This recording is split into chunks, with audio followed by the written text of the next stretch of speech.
Because where there is no female-male equality, I would be surprised if it doesn't happen. Because that's either luck or somebody's hiding it. And I've known children who barely escaped grooming in Baptist churches. And I mean barely. The parent recognized it and left the church before the adult could commit a crime.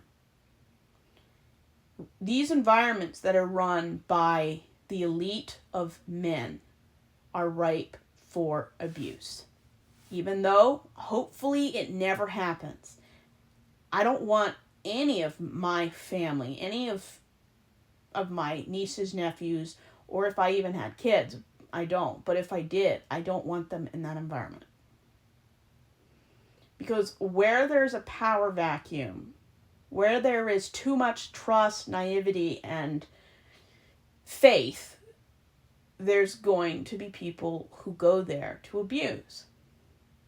There's too much of a power imbalance between members in a church and their leaders, and there's very little percentage that something will be done about it if it happens. I mean, I saw a statistic once. I don't remember where it is. 1 out of 32 white straight men in church services are predators. And if you add all the types of men together, nationality, age, intellect, background, what have you, I mean, it's probably 1 out of 10. Imagine how many men are in church. And there's probably 1 female predator per church. And I'm talking small churches, not the mega churches. You can imagine how many people are victimized. Hundreds sometimes. I've heard of Baptist churches where they had 200 victims before it got out 32 years later. And religion does very little to create an environment where victims are safe before they even speak up. Because they know they're going to have their life ruined. They're going to be bullied, they're going to be manipulated, they're going to be threatened, ostracized, kicked out. They're going to lose their friends, their family, everything they know.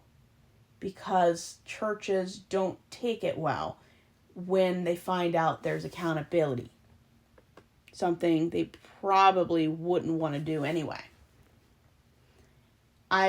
Luckily, I've never been groomed, I've never been harmed, but I've been in churches that split itself apart because they had a tiny little difference of opinion about biblical translation.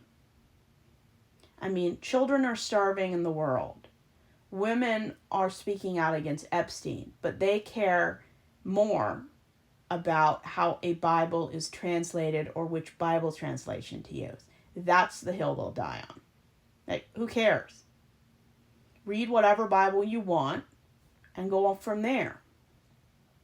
They will split a church apart trying to get an uneducated man into a pastoral position, which he's not qualified for. He has no theological degree.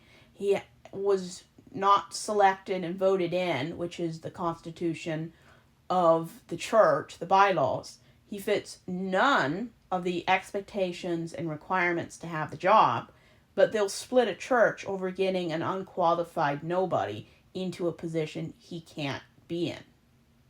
That's the kind of churches I grew up in.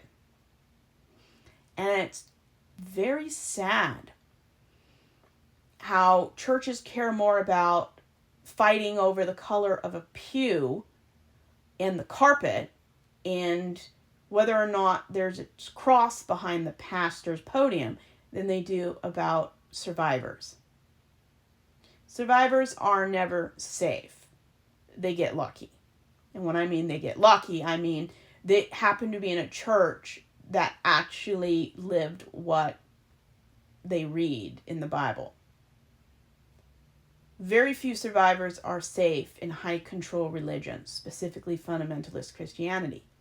Women are taught that how they dress is how they deserve to be treated. Your value is based on